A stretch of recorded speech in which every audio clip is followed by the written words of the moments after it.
Well, hello and welcome. Today we'll be doing our Mastery of Money seminar. And what we'll be doing is basically looking at esoteric concepts to allow you to get the money that you want in life. Not necessarily to become millionaires or to become very, very wealthy, but to have enough money to go through the physical plane, to buy those experiences that you need for yourself and for your loved ones, and to feel a sense of it all just coming to you naturally as an outpouring of the love and the creativity that you put out, rather than this whole concept of like working hard and struggling and forcing the whole thing to come about for you. Basically speaking, the way that I handle esoteric money is I teach people to raise their energy. I teach you to become more life force, more power. And then when you do that, people will be pulled to you. People will show up. They're going to crawl over the walls and under the doors, and they're going to lower themselves in through the ceiling, and they will be there. And when they show up, what you have to do is bill them. You have to have a way of billing these people so that you can basically make money. And that means being organized, having a product or a service or something that you can give to these people when they show up in your life. For you to raise your energy and have all these people show up and then you haven't got a way of working it with them, you won't have the abundance, you won't have the creativity, and you won't have an energy pattern that will go all the way. And basically, some of you are going to need lots of money. You're going to need loads and loads of the stuff in order for you to buy those experiences and to create the changes that you hope for yourself. When you look at the physical plane, you can understand that it isn't designed for people to be rich. If we divided all the wealth up in the world among all of the people, okay, in fact, everybody would be millionaires. But the system is so designed that a few people have the wealth and the rest of the people do not have the wealth.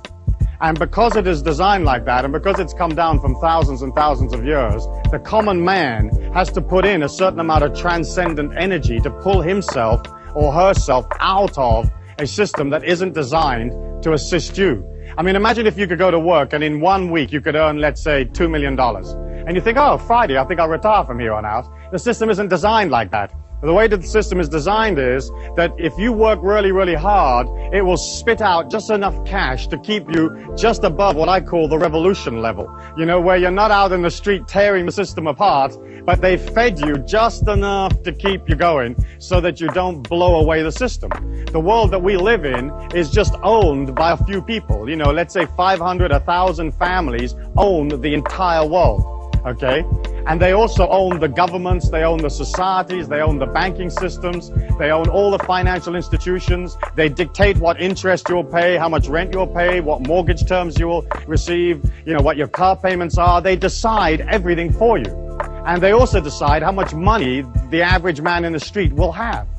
And if you are, let's say, a small businessman and you've opened a business, you're going to open it in that kind of energy pattern. In an energy pattern of control, restriction, keep everybody bottled down, give them a little bit so they don't revolt, but don't give them too much, because we don't want these people coming up out of the pack, becoming too self-empowered and starting to take away the control that the big people have. And so as you look at that, if you open a business and you're this small businessman and you've got a creative idea, you can only earn money from the energy of those people around you. And if all of those people are like close to starvation or just making it through or just squeaking through, how much disposable income have they got to buy your product?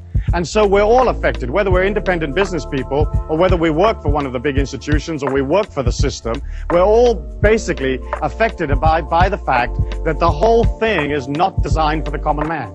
And you've heard me say that many, many times in this seminar and in other seminars, that the world is not designed for the people. It's designed to keep the institutions up. It's designed to keep the philosophies up. It's designed to support the governments. And you, as the ordinary working people, are always sent the bill.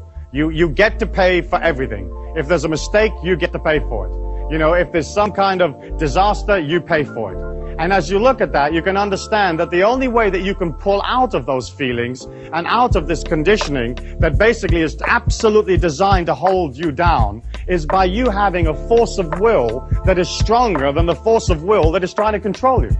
And you have to create inside of you an energy pattern a bit like, well, imagine if you were like swimming along in a swimming pool and you're down at the bottom of the swimming pool and you're holding your breath and like Swamp Thing like grabs you by the ankle, you know? How much would you want to swim to the surface? You know, how much effort would you put into getting up and getting out of that and getting a breath of air? And for some of us, that's how much effort we have to put into becoming financially independent, mastering money. Because our societies do not teach us power. They teach us that we are weak, that we have guilt, that we're useless, that we're supposed to support everything else, we're supposed to send money to everything else, that none of this is really for us, and that if we do too well, somehow that pulls us away from being godly or righteous or good. And of course, that's a bunch of hooey, because the life force or the God force is absolutely abundant. It'll give you anything that you believe in and more. You only have to look at nature. You can look at a cherry tree or an apricot tree, and it has more apricots on there than you can ever eat. It has more cherries on it than you can eat. You know, and when you look at it, it has that splendid abundance naturally. You know, if a man designed an apricot tree, it would have like 2 itty-bitty apricots at the top of the tree, and they'd be out of reach, and they'd be a little stale, and you'd have to have permission to go climb it, and a certificate for when you got it, and then a third of the apricot would then belong to somebody else, and eventually you'd wind up with just the pit and a little bit of apricot, you know? And that's how the system is designed. When you look at it, when you look at the physical plane, we are here as these transcendent beings, as these infinite beings inside a body, and you have the ability through your thought forms and through your feelings to absolutely redirect and change your life. I believe that you're not your body, that you're not your mind, that you're not your sexuality, that you're an infinite being inside a body, and that you took on the limitations of the physical plane in order for you to be able to transcend them. The physical plane, the humans that are on this physical plane, are basically like in a circle. And the circle is created by the electromagnetic waves of the brain that set up this field or this force field that we all live in. And that force field cuts us off from the abundance of the life force. It cuts us off from the God force. It cuts us off from other dimensions of existence and makes us or gives us the illusion that what we see is real. But in fact, the physical plane that you see is no more solid than your thought forms. It's no more solid than the feelings that you have within you. The fact that the physical plane is moving at the speed of light gives it the illusion of being solid. But in fact, you're looking at basically a non-solid world, a world of thought form of consciousness. Your body being the same thing, your feelings and your thought forms all being different and varied forms of the one and the same energy. And as you look at the way scientific research is going now, you can see that the scientists are getting nearer and nearer and nearer to a unified force field theory, where all energy will be just one and the same energy. And that's my feeling, and that's the sort of mystical or metaphysical approach. I believe that as an individual, you can be in this circle of activity that describes the physical plane, and you can scratch and you can hollow and you can thump and scream and rip people off and compete with them and shove and push, and you can become wealthy. You can drag yourself out of the programming, out of the circumstances. But my way is, I feel, more fluid and simpler, and that's basically to work upon your intentions, to work upon your concentration, and to move into a pattern that allows wealth to come to you naturally. Because the other system, where you're sort of scratching and biting to get money, it's almost like your wealth means somebody else's poverty. Where my way is, you can become wealthy and then allow everybody else through your wealth to become even richer. It's not like there's any limit to how much is out there. And it's not like there's any limit to how much money you can have. There are millions and millions of dollars every day that are lost and left lying around, and people die and they just leave it in little sort of carrier bags someplace.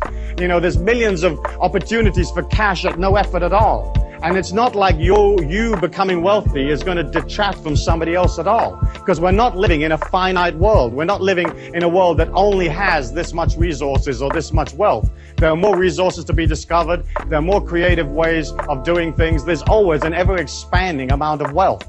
And what you're doing as an individual is, you're saying, listen, I'm happy to concentrate on making money because I understand that if I don't concentrate on making money, I won't have anything.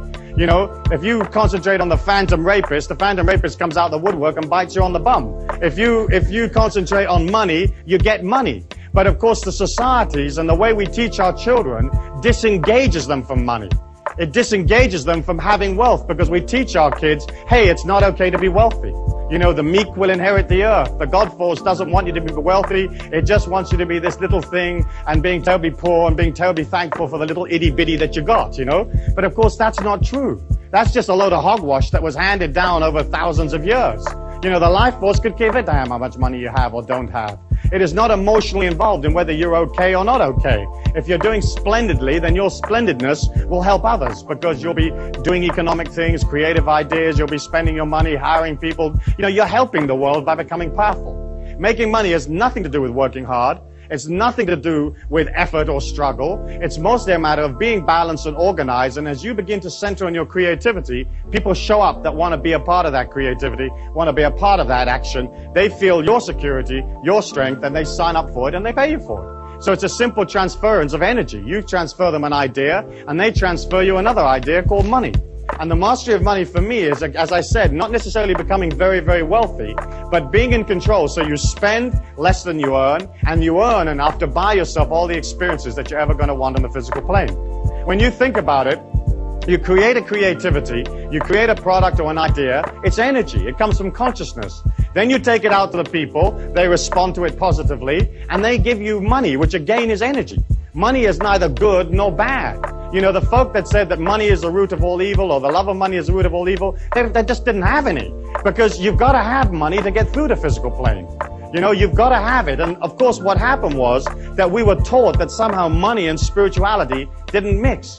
And yet when you meet a person that is truly spiritual, they'll have a lot of energy, and so automatically they'll have a lot of money. In the olden days, let's say in 500 BC or something like that, it was fine for a person to withdraw and to go up in the mountain and sit under the banyan tree or whatever they wanted to sit under, and to pull away from the commerce of things and to contemplate upon, you know, the light of God or whatever it is they wanted to do. But you weren't born there. Or if you were, you know, right now you're here, you're in commerce, you're in travel, you're in making things happen. It's a totally different society. And I feel you could transcend by pulling out and sitting up on a mountaintop. But once you had the power, you would have to come back down into the physical plane and do something with it. And so the philosophies that came out of poverty and seeing it as beautiful and seeing it as righteous came out of a time when there wasn't anything to do. You know, Buddha couldn't turn on the video and watch a couple of videos and play his CD player. He only had sitting under the tree. You know, sitting under the Bodhi tree was the only game in town. So that's what he did, you know. But we're not in that time. We're action-oriented. We've got things to do. There's people you've got to meet. There's things you've got to build and create. There's children that have to be brought up and developed into strong and powerful human beings. And that's what we're looking for. We're looking for individuals that are prepared to push against the system without confronting it. Because the system will never look after you. You know, it's not designed to. And as long as you remember that, now you can push against it and you can say, gosh, that's dreadful, you know, that's awful. Why have they designed it like that? They designed it because they're into control. They're into making sure that none of us ever get out. Okay? And you can push and you can rant and rave and you can have your little placard and you can go down to DC and stand there in front of the White House and it won't do anything for you. The only way you can win your freedom is to have enough cash to pull out. Okay? And to disengage somewhat from the feelings of the world, from the emotions of the world, so it isn't controlling you. I believe in obeying the laws, but I also believe that you can design your life to take maximum fluidity within the law.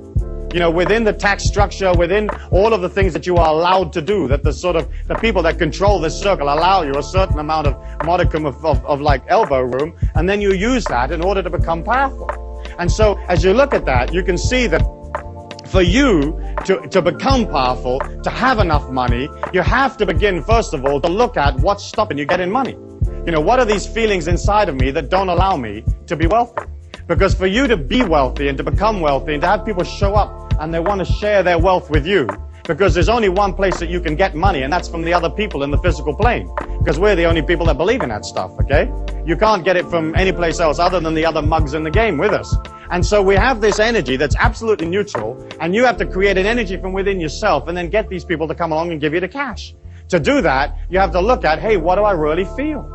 You know, what do I really feel about money? And when you look at how we deal with money, you can see that, like, for example, you may have had feelings. I know I certainly did. I remember thinking that if I became too successful financially, somehow it would pull me out of the society that I lived in. You know, like if I do too well, I might have to leave this ghetto, you know, that kind of feeling, you know? Or if I do too well, all my friends won't like me anymore. You know, or if I do too well, it may not be as loving or as strong as God might want for me, you know, because I bought into the fact that God wanted me to be poor, you know. And so as you look at that, you can see that, like, we have hundreds of these limitations. I mean, thousands of them. There are other types of limitations that deal with, like, religious beliefs, you know, where if you're not, you know, you're not holy if you're rich, or that kind of thing. And then, of course, we have all the limitations that deal with, well, if I do too well, you know, nobody will like me. If I do too well, it'll be such a responsibility looking after all this cash. You know, how the heck am I going to figure out what to do with all of this money? You know, if I do too well, you know, it will cause me problems. I'll have all these responsibilities. I'll have to defend it and so on. And we buy that stuff. Philosophical limitations about your relationship to money. spiritual limitations of one kind or another, sexual limitations. Maybe if you're a minority, you may feel that in this society you don't have the ability to do as well as the people that are in the majority, like as if the God force of the money knows what the color of your skin is, and thinks, oh, I'm going to give this guy a hard time because he's different or something like that. And as you look at that, you can see that all of the people out there in a society or in a circle that is not designed for them to do well with anyway, and all of the belief patterns they've got and all of the limitations, you can see that, you can understand why the people aren't rich, why they never make any cash. But you see how all of that stuff became so important. And all of that stuff became a part of our culture and a part of the way that we treat money. And of course, what you have to do now is to begin to resonate a powerful intention for your whole trip about money. Because when a person permeates that negativity or that weakness inside of you, because it is already there in your mind, there has to be an acceptance. You have to accept that. If you're standing next to somebody in a supermarket and they're projecting lack, if you have lack inside your mind, you actually enhance or increase the lack that you have. Okay? The only way you can come out of power is to not have it in your mind, or to have this forward projection of energy, this expanding energy that feels, yes, I can, yes, I will, I have it all around me, this is a flowing situation, and there's no problem with the amount of money that's going to come to me in my life. When you resonate your feelings, they change moment by moment as to what you feel about yourself. If you imagine yourself walking along in this bubble of energy, okay, all of life is coming at you at the speed of light. And you have all of these possibilities coming at you at any one given moment, okay? And you will pull from those feelings that are the same as your feelings, that are congruent with your feelings. So all the goodness in the world is coming at you, and all the evil's coming at you. And then you can pick up whatever you want. And so you kind of filter through your own feelings those experiences that are exactly the same as what you feel. And so as you maintain and establish a negative energy pattern, or a pattern of limitation or lack, it begins to pull in on you, and it pulls from the physical plane all of those things that are exactly the same. The only way to defend yourself against that, the only way to really develop a power inside of yourself, is for you to begin to pull out of you this transcendent, infinite, abundant feeling from within you. When you express positively, it creates an outgoing or exploding curve of energy. It's like this outgoing feeling. Not only is it warm, is it fresh, is it loving, but it inspires people because it's pure life force. It's pure confidence. And it's not like sort of confidence that you wear on your sleeve, which is real sort of pushy type of confidence, but it's basically confidence of feeling everything's okay. And as you resonate that energy outwards, the more and more power that you put out into the world, the more you allow that infinity and that abundance to come from your feelings, the less the negativity of the other people pulls you down. Unless you're resonating this everlasting supply from within yourself and resonating it powerfully and strongly, then what happens is you get into the habit of holding your energy, holding that power to yourself.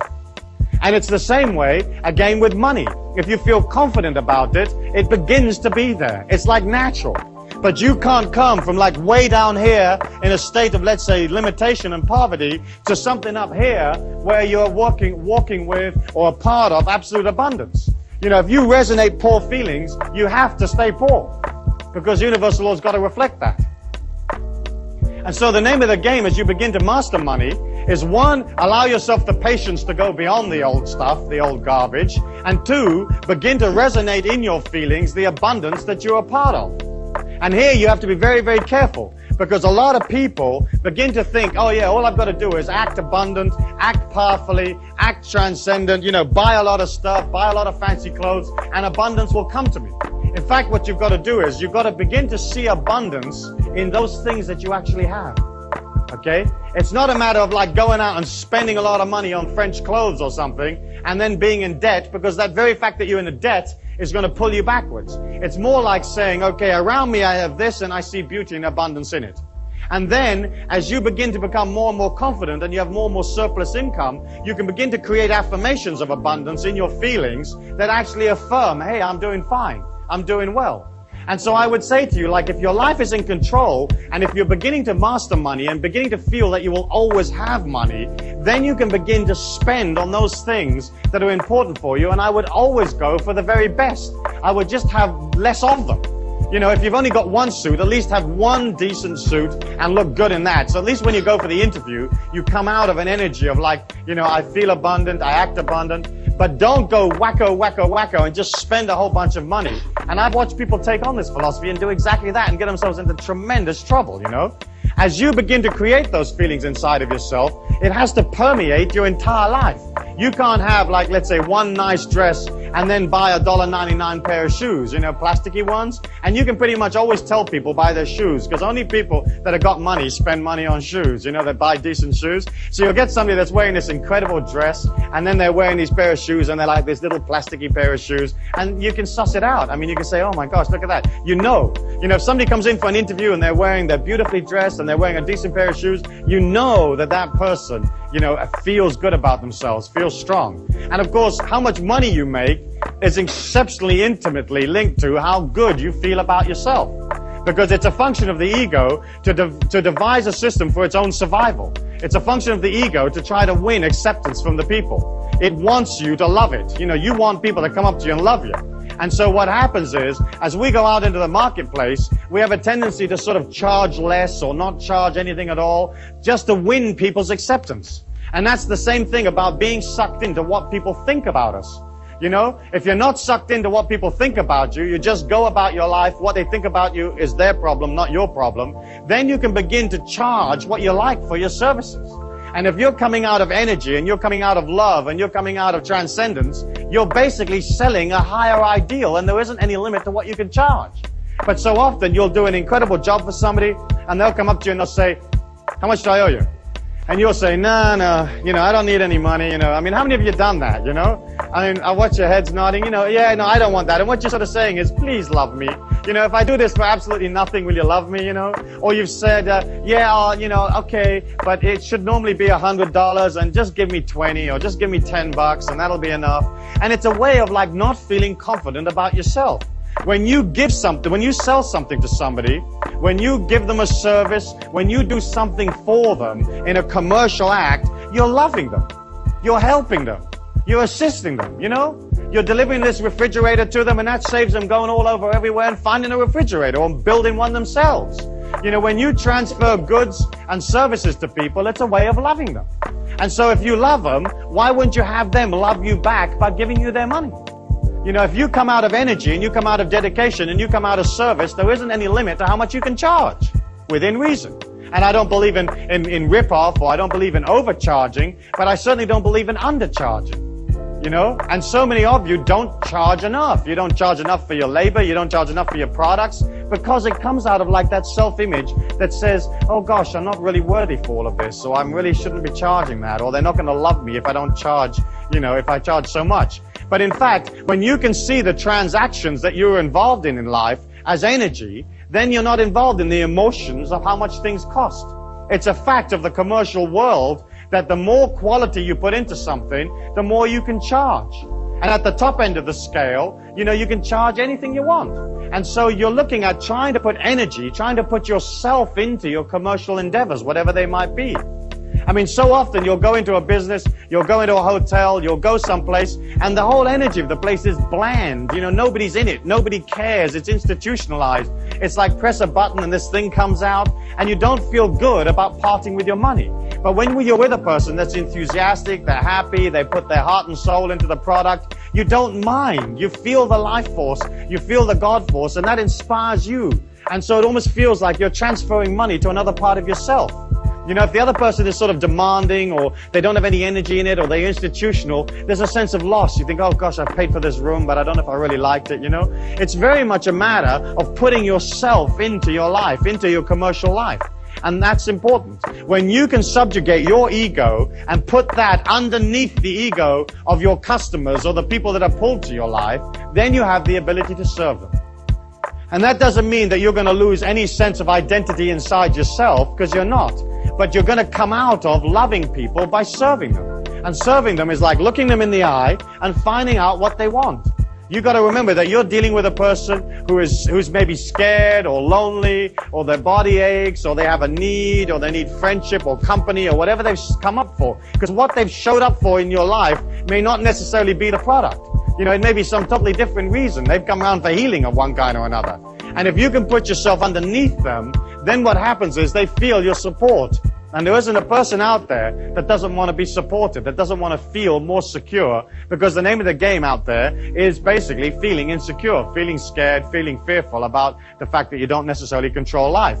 And so there you are, you're this confident, smiling, heroic being, and you get up underneath the person and you come out of service. I'll never forget an incident that happened to me in Washington, D.C., where I was going into a seminar, and there was a young waiter there, and he just happened to come up to me and said, in the hotel, he said, "What is the secret of tips?" And I said to him, the secret of tips is to get underneath the customers, you know, to get underneath and really serve them. And he said, "Well, what do you mean by that?" And I said, what I mean is that for the time it takes you to serve this person and to be with them, you'll subjugate your ego for their needs, absolutely. And so rather than coming out of like thought forms of, oh gosh, when does this shift end? And look at this guy, I really don't like the way he's dressed. And oh goodness me, he's asked me for some more peanuts. And oh goodness me, I'm rushing about. What you're doing is you're coming out of, how can I help you, sir? What can I do for you? You know, would you like ice? Would you like lemon? What would you like? You know, would you like it on this side of the glass or that side of the glass? You know, would you like another pillow, another cushion? What can I get for your lady wife? What would she like? You know, there isn't anything while you're in my care that I won't do for you. You know, you want me to take your canary for a walk while you're having a drink? No problems, you know. And I left this young waiter with this information about coming out of loving them and serving them. And I went off and did my seminar, and when I came back from the seminar, he came up to me and he says, "This is totally fantastic." He said, "I've never had a day like this ever in all the time that I've been a waiter here in this hotel. And the previous record for tips in one shift for me was $42. And in this particular shift, I earned $160 in tips for the very first time." So this young man had quadrupled his tips by just serving. And isn't it true, as you go out there, you'll find mediocre restaurants, mediocre hotels, mediocre airlines, mediocre everything. You know, you walk in the door and they can't even be bothered with you. They're not organized. They're not interested in what you want. You know, and you get this feeling of like, hey, I'm not a customer, I'm not a person. And you don't buy, or you limit the amount you will buy. And you don't feel this expansion and this power inside of you. And so as each of you begin to look in terms of like developing a way of becoming independently wealthy, or developing some kind of creativity so that it gives you more wealth, all you really have to do is serve. And serve is energy. And the people give you back another energy called money. And then you go spend that on the experiences you like, which is again energy. And I think that's vital, and that to me is the key. That there isn't anything more than just coming out of service, coming out of being organized. You know, and being organized is a simple thing. You just get organized. You get, hey, what do I need to make this business work? You know, what are my customers going to want? And when you can subjugate your ego and put yourself in the mind of the customers, in the mind of the people that are going to come to you, then it isn't a problem to figure out what they're going to want. They're going to want to be comfortable. They're going to want to do it quickly or reasonably quickly, whatever it is. They're going to want it to work. They're going to want to be able to have value for money. They may want more than one way of paying for it. But basically speaking, what do they want? And then if you begin to concentrate on making it clean and fresh and beautiful, people respond. Why is this money mastery thing so important to you? The reason it is because you're going to come into a period of time where that cash is going to be king. And the way to achieve that cash is obviously you've got to spend less than you earn. You have to have fiscal discipline. And fiscal discipline is looking at what you earn and beginning to de-escalate the debt that you have. Getting into the mastery of money is basically spending less than you earn and beginning to develop a certain amount of liquidity. Now you may say to me, Stu, well, how do I pay off my debts and develop liquidity? The fact is that as you pay the debts, your whole energy begins to calm down, you feel less out of control, and the opportunities that you need to make money will find you. But again, you have to be organized, you have to be centered, you have to know what it is you want, and you have to begin to go for it.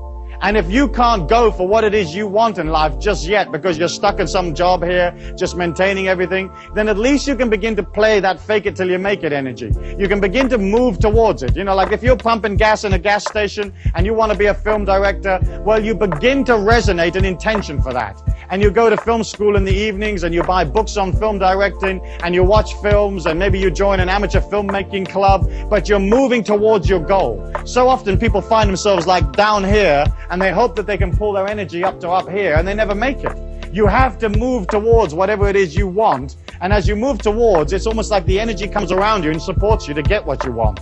Which means that of course you've got to be clear about what you want, you have to have clarity, you got to know what it is you want. And we've spoken about that in the past, have we not? But it's mostly a matter of deciding, hey, what do I want for my life right now? And what do I want later on? And what do I want later on? And concentrating on the right now. And of course, if you're not clear about what it is you want, then you begin a program of getting rid of all the encumbrances and all that stuff that's around you so that you can have what you want, so that you are clear about what you want, you know? And then you develop this high clarity about who you are, what your mission is in life, what your gift to the people is. You're like, hey, what are you going to give people? You know, you're this heroic being. You understand yourself. You've got perception that other people will never have. You've got energy they'll never have, creativity that they can't even dream of. And what are you going to give them? You know, what are you going to give them when they show up? And you have to have that clear in your mind. As you develop high clarity, as you develop high resonance, which is basically moving towards your goal, resonating this intention, resonating the whole idea all of the time, bit by bit, the universal law has to give it to you. And it's only a matter of coming out of control. It's only a matter of controlling the situation, dominating the situation, and seeing what opportunities there are. In order for you to be able to be in the marketplace, you know, you have to have something that you're going to offer. And so each one of you is going to have to develop a skill or some kind of service or knowledge, or you're going to have to get into control of a product. And you've got to have something. And so often people want to make money, but they don't have anything. You know, so if you haven't got that, you're finished. You haven't got a chance. You've got to have it. It's got to be neat. It's got to be fresh. It's got to be exciting. And it's got to be there for when people show up. So as you decide that, you've got to either have something that the rest of the world hasn't got, which is a skill, or you've got to have some kind of knowledge. And we live in the most powerful, most information-conscious world that there's ever been. And there are 4.9 billion people out there, and they all want to know something. You know, they want to do the courses. They want to get slim. They want to be more beautiful. They want to be more protected. They want to learn to do acupuncture for canaries or whatever they want to learn to do. And you can say, well, I happen to have this incredible course that you can do. And in fact, information transfer is now one of the major industries in the world. And so all you've got to do is either have the information or acquire it, and then begin to figure out how to transfer it to other people. Of course, if you happen to be, say, for example, a lawyer, then the information you can impart, you have to do one-to-one. I personally prefer information transfer, where you can get a lot of information out to a lot of people without being there personally yourself. So there's videos and tapes and books and 1,001 other ways of you transferring information to people. But if you have that information, people will pay you. And the reason they'll pay you is because they haven't got time to learn everything themselves. They haven't got time to do it all themselves. They want you to come along and tell them, hey, how's it done? So you've got the possibility of a skill, you've got the possibility of a service or knowledge, or you've got a possibility of a product. And of course, the product is by far and away the easiest way of making money, usually. Because there isn't usually any limit to how many products you can manufacture, ship, and get paid for. You know, knowledge has its limitations in many ways. A skill or a service has its limitations because you have to show up personally and do it. But a product has that incredible neatness that if it works for 10, it'll work for 100, it'll work for 5 million. And, you know, I've heard stories of people that have started companies that have literally made $40 million in the first 9 months of the company. And they had a good product. And they got a lot of people excited about the product. And they got them selling this product to other people, serving the community, giving them this stuff. And they generated $40 million in 9 months from a standing start. So if you have something that is a product, you're in a position to transfer that to other human beings and get paid for it. I think the important thing to remember about a product is that it has to be something that you love, that you live and breathe.